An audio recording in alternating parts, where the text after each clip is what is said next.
ఏమంటాం? సరేనని వెళితే ఏమిలే ఏంటమ్మా అన్న, ఏమిలేదన్నయ్య 3 నెలల నుంచి నా ఇల్లు గుళ్ళైపోయింది అన్నయ్య, నా ఇల్లు నరకమైపోయింది అన్నయ్య అంది. ఏమ్మా అన్న, 3 నెలల నుంచి ఏ పనికి వెళ్లకుండా పని పాట లేకుండా ఇంట్లో కూర్చొని ఉంటే ఇల్లు ఎట్ట గడుస్తుంది అన్నయ్య అంది. నిజమే, నన్ను అడిగితే నేనేం చెప్పేది? 3 నెలల నుంచి పని పాట లేకుండా ఇంట్లో కూర్చొని ఉన్నాడు అన్నయ్య, తినగలిగిన పిల్లలు ఇంట్లో ఉన్నారు. నేను ఆడ మనిషిని ఎక్కడికి వెళ్ళి అప్పు సప్పు పెక్కొచ్చేది అన్నయ్య. చెప్తుంటే ఏమో మనిషికి అర్థం కావట్లే, మీరన్నా వచ్చి కొంచెం చెప్తారని రమ్మన్నాను అన్నయ్య అని. ఆయన నిజమే కదా, 3 నెలలు ఇంట్లో కూర్చోండి ఎట్లా కలుస్తుంది ఇల్లు అని నేను ఆయన్ని ఏంటన్నయ్య మరి ఏదో పని, చిన్న పని పెద్ద పని చేసుకోవాలి కదా, ఇల్లు గడవాలి కదా, ఇద్దరు పిల్లలు ఇంట్లో ఉన్నారు కదా, మరి ఏ పని బాటలు లేకుండా ఇంట్లో కూర్చుంటే ఎట్లా కుదురుతుంది అన్న.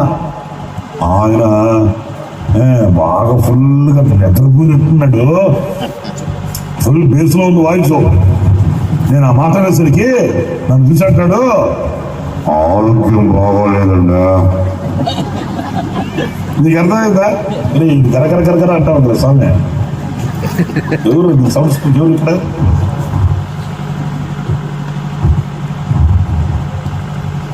తీసేయలేకపోతే పర్లేదు. ఆరోగ్యం బాగోలేదా అట్లా అడిగలేదు. ఆ వైపు చూసి అమ్మ ఆరోగ్యం బాగాలేదంటే అమ్మా అన్న.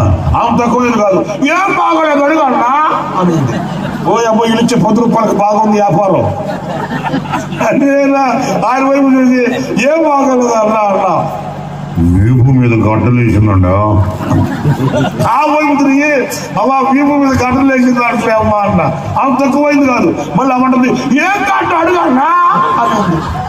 తల్లి ఇదేం కరమరా, పొట్ట కొద్దిగా ఈ కుటుంబాన్ని ఇది బోడి కొట్టింది నేను అనుకొని, అయ్యా ఏం కాదు అయ్యా అన్న. ఆయన అంటాడు,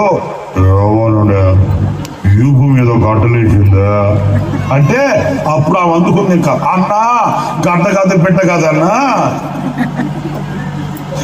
ఈపు మీద ఎంత కొల్లలేసింది అన్న, అంత కొల్ల.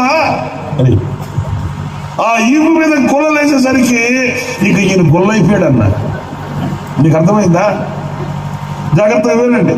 వీపు మీద అంత కొల్లలేసాను. అప్పుడు ఈయన ఏం చేస్తున్నాడంట, 3 నెలల నుంచి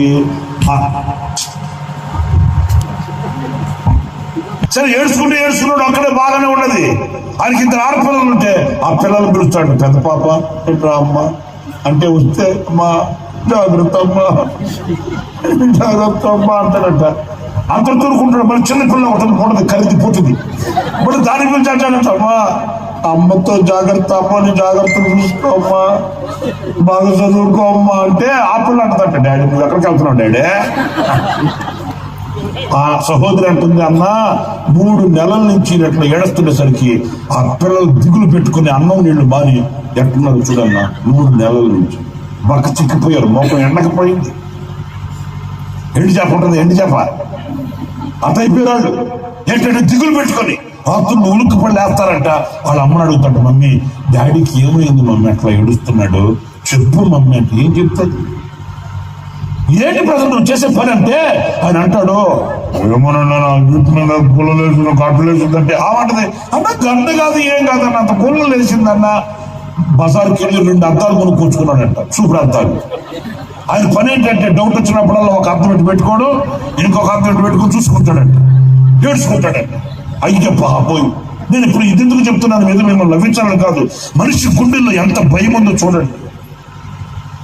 6 అడుగుల మనిషి చిన్న గుళ్ళకి గుళ్ళైపోయాడంటే, 6 అడుగుల మనిషి వీరుడు సూర్యుడు విక్రమార్కుడు అన్నట్లుగా ఉన్న వ్యక్తి కుమిలి ఏడుస్తూ బెడలు పట్టుకుని కన్నీళ్లు పెట్టి ఏమవుతుందనే కలవరంలో ఉన్నాడంటే ఆ హృదయం, ఆ గుండె ఎంత తల్లడిల్లిపోతుంది, ఎలా భయంతో విభ్రాంతితో బ్రతుకుతుంది. ఈ రోజున నేను మీతో చెప్తున్నాను, 100కి 90 పాళ్ళు ఈ రోజున ఇదే భయం.